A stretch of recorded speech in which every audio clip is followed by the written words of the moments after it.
Hello everyone and welcome back to a new video. In this video, I'm gonna show you guys how you can adjust the lane departure alert sensitivity on your Toyota Corolla.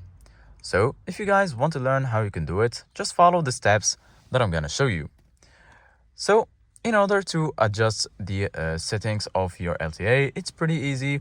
You need to access the LTA settings on your steering wheel settings right here on the screen. So in order to do that, here on your steering wheel, you're gonna find these buttons, these arrow buttons, in order to navigate in your menu.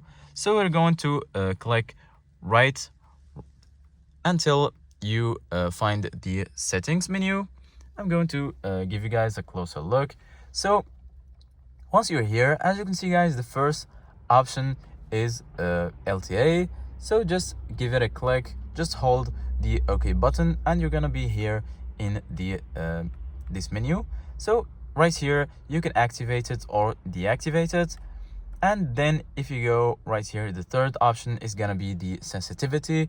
You can decrease it or increase it by clicking on the OK button on your steering wheel. And then once you finish, just go ahead and click on this button on your steering wheel, and then you're gonna go back and all of the changes will be saved. Thank you guys for watching. See you guys in the next video.